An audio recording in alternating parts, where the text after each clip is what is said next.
Hello, my name is Christian Wagner, and I'm the Militant Thomist.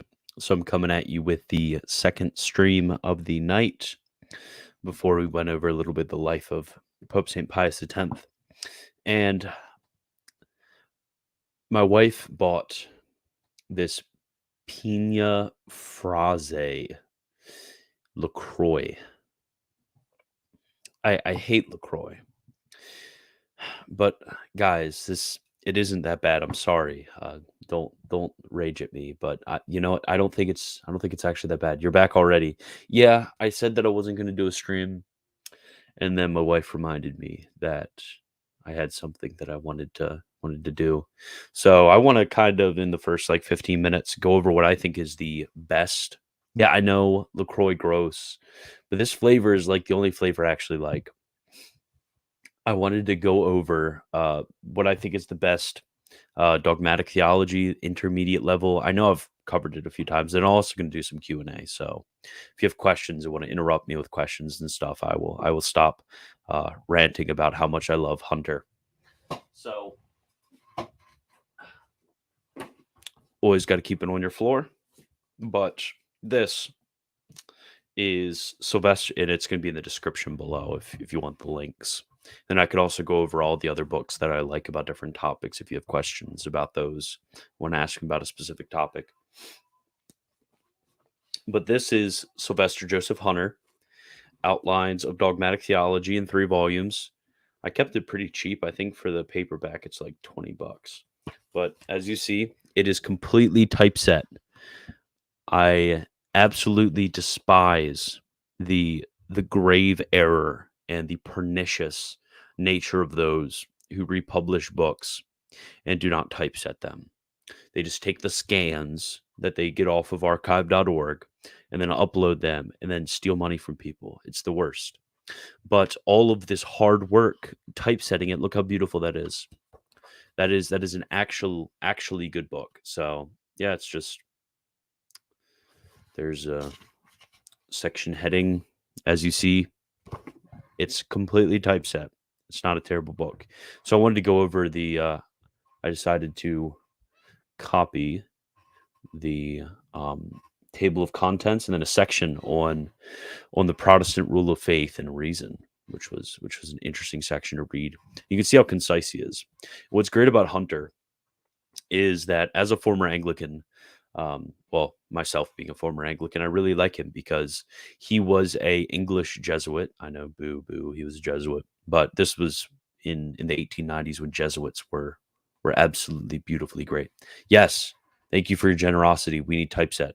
Yes, I typeset all of the books that I republish. Let's see.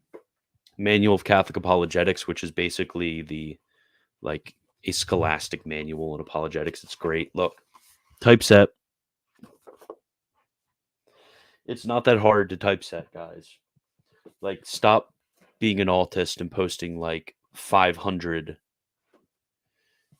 uploading 500 books a day to Kindle and then not typesetting any of them. So everybody thinks that they're getting a good book, but they're actually getting just some archive.org trash that you put into binding. It didn't do any work on. Then also the cover, you didn't even do the cover. It's the worst. Don't even get me started on how much I despise book publishers that do that. But not Militant Thomist Press. Nay. Militant Thomist Press, we typeset everything. And we make sure that we have the most beautiful, just like the SCOTUS. Let's see if I have my SCOTUS volume that I'm currently in the process of editing. Can't find it. Where did I put it? Can't find it at the moment. Maybe it's somewhere back there. Oh, there it is. The Ordinatio of Blessed John Duns Scotus. There it is. And this is my proof copy. So that's why there's this thing, as you'll see on some of them. But I went off on this one. This one, I beautifully said it. Look at that. That's the most readable scholastic manual you're ever, well, scholastic anything you're ever going to find. Look, headings, beautiful headings, as you can see. I really put in the hard work. So if you want any of these books, let me see if I can find something else that just shows how amazing. There it is. Look, question headings, beautiful. I even have part pages. Let me see on the page below. First part on the necessity of revealed doctrine. Yes, I make sure I go hardcore when it comes to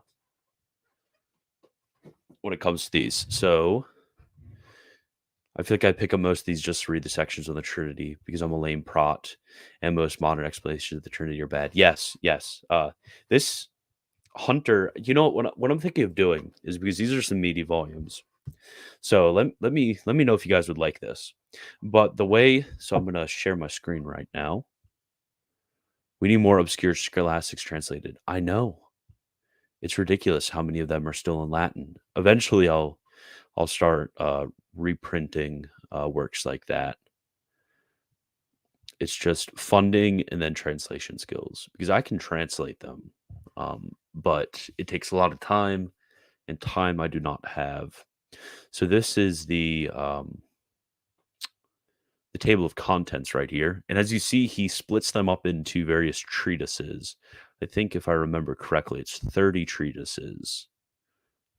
I was the guy who republished this, so no, 23 treatises. See how bad I am. My memory is very weak. So he splits them into treatises, so Christian revelation, and then chapters, 4 chapters.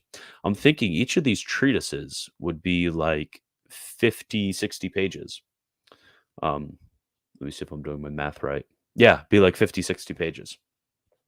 So what I could do is, since I think each of these treatises are basically standalone um, sections, I could just reprint them treatise by treatise. So Hunter's treatise on the Trinity, Hunter's treatise on Revelation, and just kind of make available a very short, like 50 to 60 page explanation on these various loci of Catholic doctrine. I think that would actually be really helpful.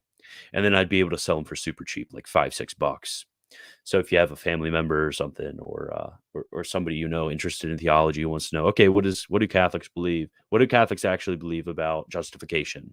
Well, boom, just send the treatise on justification for like $5. I think that'd be really helpful. But let me know what you think, because I think this, while it's really important to have like a 3-volume set like this, I think like little pamphlet sized sort of volumes just explaining, because he's relatively simple, giving the biblical evidence, the patristic evidence, and then all that jazz.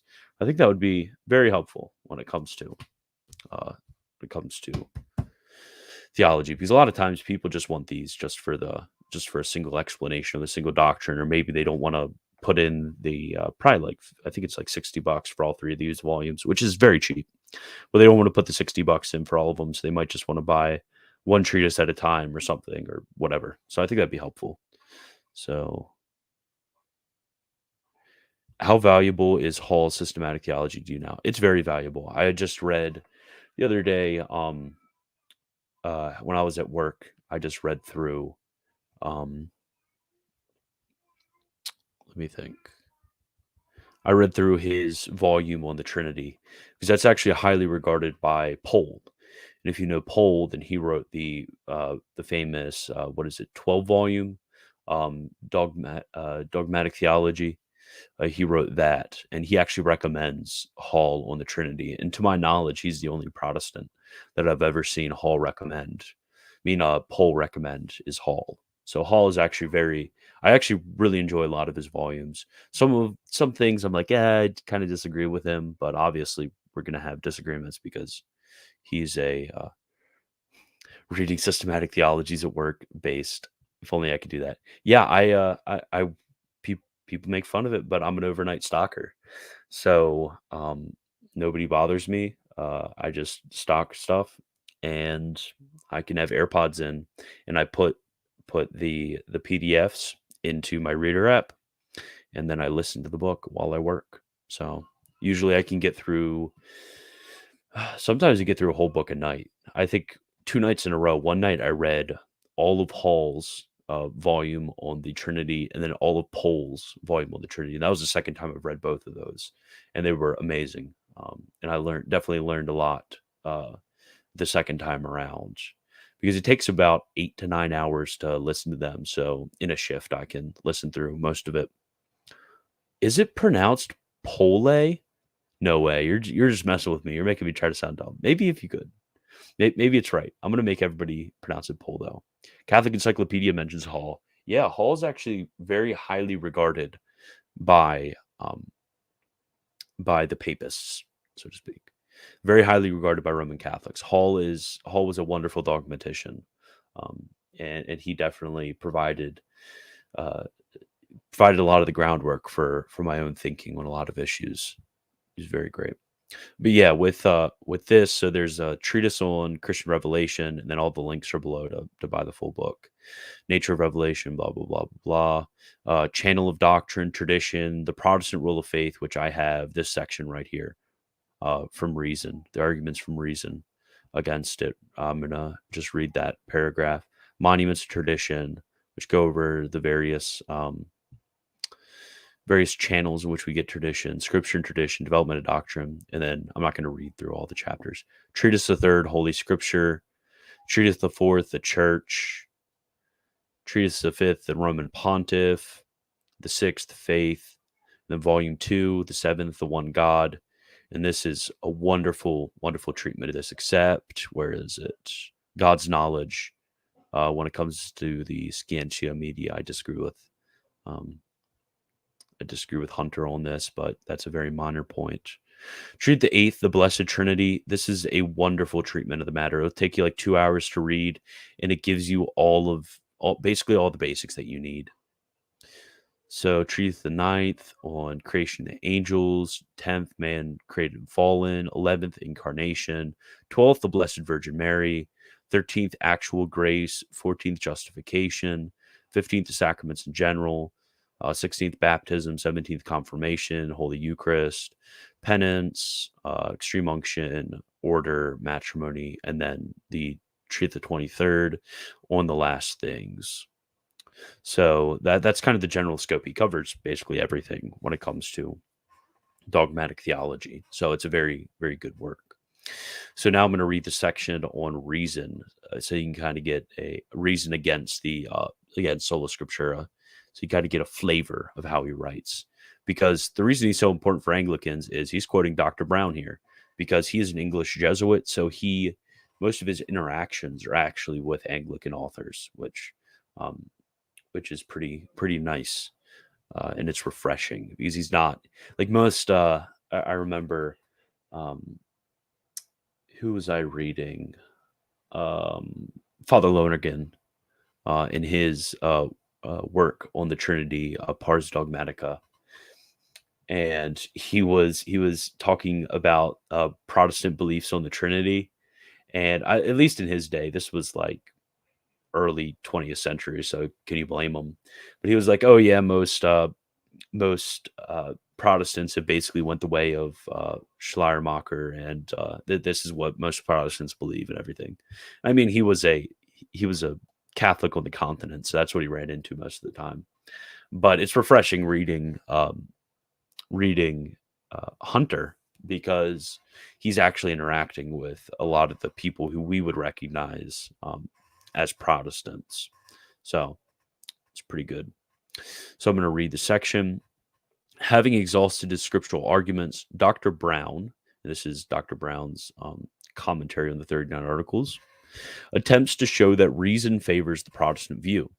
And first he says that tradition is proverbially uncertain, and that it failed to maintain purity of doctrine under the old law, whereas Scripture has secured us a knowledge of the great doctrines of the Trinity, incarnation, and many more.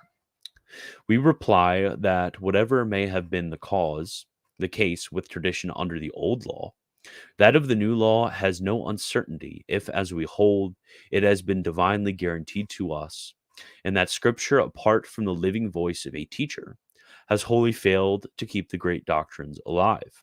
For these doctrines are rejected by many who hold Scripture in reverence but refuse to listen to tradition.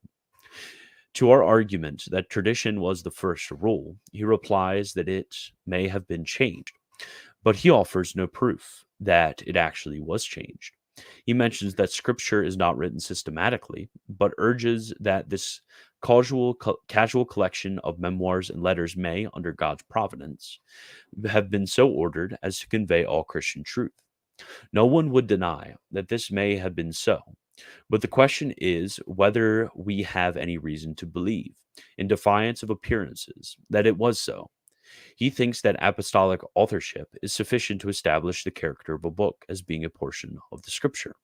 Unaware, it would seem, that apostolic authority is by no means identical with inspiration, the special character of scripture. It would seem that Dr. Brown has failed to grasp our idea of tradition as being the voice of the living church, for he seems to think that it is to be searched for in the writings of the fathers, whereas we hold that the voice of the church of the 19th century is as authoritative as that of the church of the second century. The voice of the living man tells us what is the truth.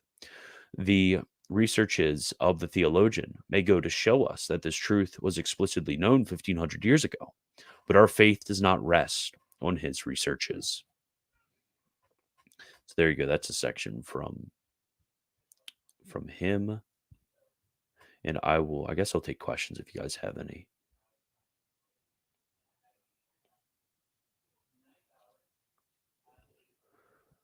Loretto tells you how it's pronounced in their description of the set.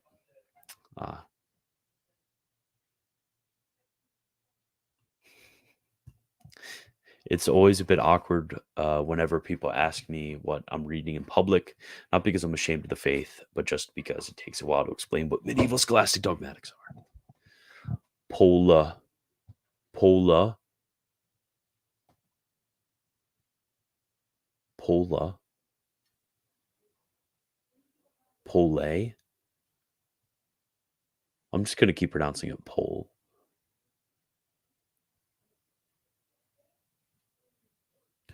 Would this entail that a consensus among the scholastics has as much weight as that of the fathers? Yes, it would. There's a section from the STS on the consensus of the doctors. There's a quote from Blessed Pope Pius the Ninth on this question. See if I can find it real quick. Oh no. That's tragic. Where's my STS? Okay. Let's see if I can just find the quote on my own.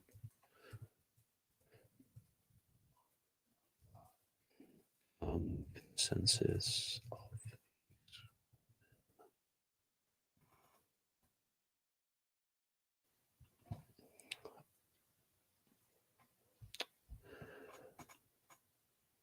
okay.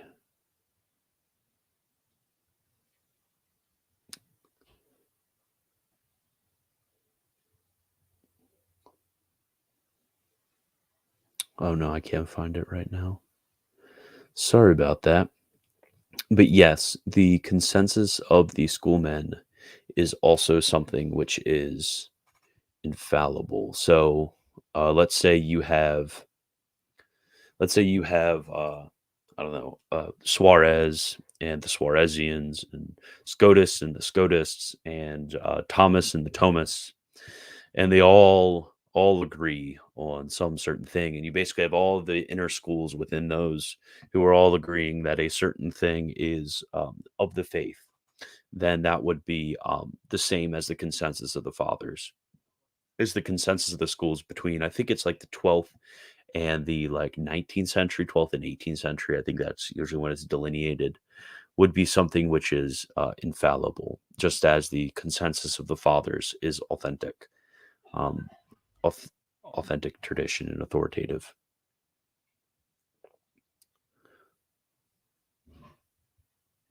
When people ask me what I'm reading, I have to give them a 25-minute history lesson first. Yeah, it's really awkward at work. I'll get people who ask me like, "Oh, like what do you do in your free time?" And it's kind of hard to explain to them how what I do in my free time. It's very difficult to explain to them what I do. It's almost impossible. And then they ask me like, "Oh, why are you working here? I saw your resume, like what you studied in college and stuff. Like what did you study?" And I try to explain to them what I studied and what I currently study, and it's very difficult to explain to them because there's like normie people who you have no idea about any of the nuances of the faith. So it's very difficult to explain to them, like, yeah, this happened and this happened. They're like, well, why are you working here? Why didn't you just go to like pastor school or something and then just become a pastor? And then I have to explain to them clerical celibacy and the fact that I'm married. And then they get really confused about the fact that I'm married and I'm not in my 30s yet. So it's a huge mess when it comes to explaining stuff like that to people. Okay, I'm gonna give you guys like a minute, see if you guys have any more questions.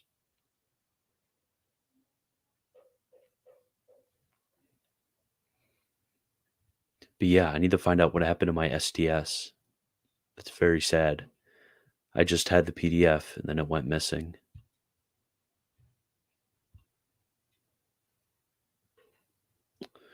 Okay, so I guess that's all I have for you. Remember to go to christianbwagner.com/shop to get any of the books that I've talked about today.